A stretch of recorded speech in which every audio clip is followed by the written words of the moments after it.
नमस्कार. नमस्कार. जादूच्या पेठीमधलं आणखीन एक खेळणं आम्ही घेऊन आलोय, ते म्हणजे इमोशन बोर्ड. याच्यामध्ये आपल्याला 2 चेहरे आणि काही असे डोळे, काही चेहऱ्यांचे हावभाव असे आपल्याला मिळालेले आहेत, जे आपण मूव्ह करू शकतो, हलवू शकतो. भावनिक साक्षरता विकसित होण्यासाठी हे खूप उपयुक्त असं खेळणं आहे. याच्या मदतीने आपण मुलांना वेगवेगळ्या भावना ओळखायला सांगू शकतो.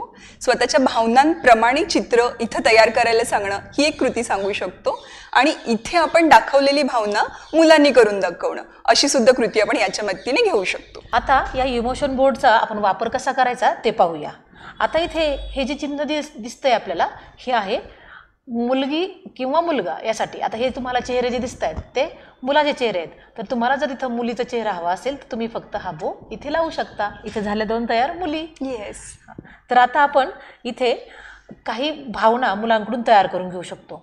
जसं की आता हे डोळे आपण समजा इथे लावले आणि हा चेहरा म्हणजे ओठांची ही रचना या ठिकाणी जर असं लावली तर आपल्याला कोणती भावना दिसतीये? हा झाला आनंदी आणि हसणारा मुलगा. हां, आणि इथे हा बो लावला की हसणारी मुलगी. तर अशा पद्धतीने जेव्हा चेहरा तयार करू तर त्यांना मुलांना आता ही भावना ओळखायला लावली तर आपण त्यांच्याशी संवाद साधू शकतो की मुलांनो, तुम्हाला असा आनंद कधी होतो, तुम्ही कधी खळखळून हसता.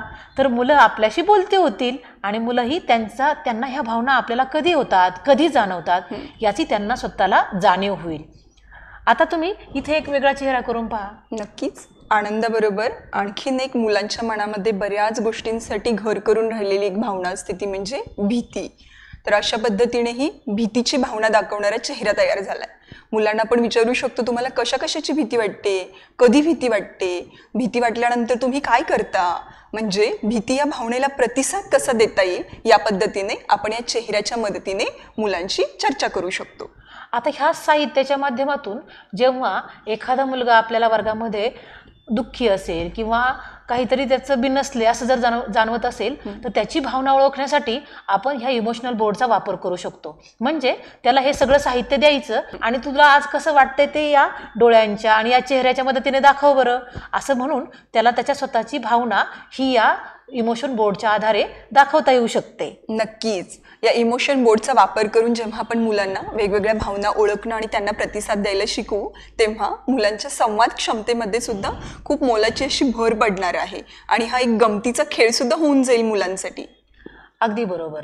म्हणजेच काय तर आपण इथे मुलांना भावना ओळखणं आणि भावना व्यक्त करणं अशा दोन्ही बाजूने ह्या इमोशन बोर्डच्या आधारे शिकू शकतो. आणि मुलांना इथे आणखी एक गोष्ट करता येऊ शकते की समजा आपण एखादा प्रसंग सांगितला की मुलांनो, तुम्हाला तुमच्या बाबांनी जर काही आवडतं तुमचं फळ आणलं तर तुम्हाला कसं वाटेल, तर तुम्ही ह्या इमोशन बोर्डच्या आधारे दाखवा. तर मुलांना होणारा आनंद मुलं या साधनामधून दाखवू शकतील. अशाच पद्धतीने आपण वेगवेगळे प्रसंग मुलांना जर सांगितले आणि त्यावेळी त्यांना कसं वाटेल, मग त्यावेळी त्यांनी काय करायला हवं हे सुद्धा आपण सांगितलं पाहिजे. जर भीती वाटली तर आपण कुणाशी बोलायला हवं, जर आपल्याला आनंद झाला तर आपण तो कसा व्यक्त करायला हवा हे सुद्धा आपण या ठिकाणी या इमोशन बोर्डच्या माध्यमातून मुलांना सांगू शकतो. अशा प्रकारे आपण या इमोशनल बोर्डचा वापर मुलांना स्वतःच्या भावना ओळखणं, स्वतःच्या भावना इतरांना दर्शवता येणं किंवा आपल्या भावना आपल्याला कशा व्यक्त करता येतील यासाठी याचा उपयोग आपण करून घेऊ शकतो. तर आपण सर्वजण या इमोशनल बोर्डचा वापर आपल्या अंगणवाडीतील बालकांसाठी करणार ना?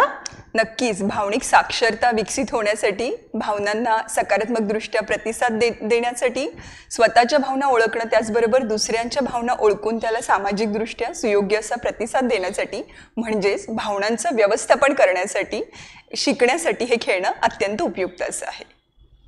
धन्यवाद. धन्यवाद.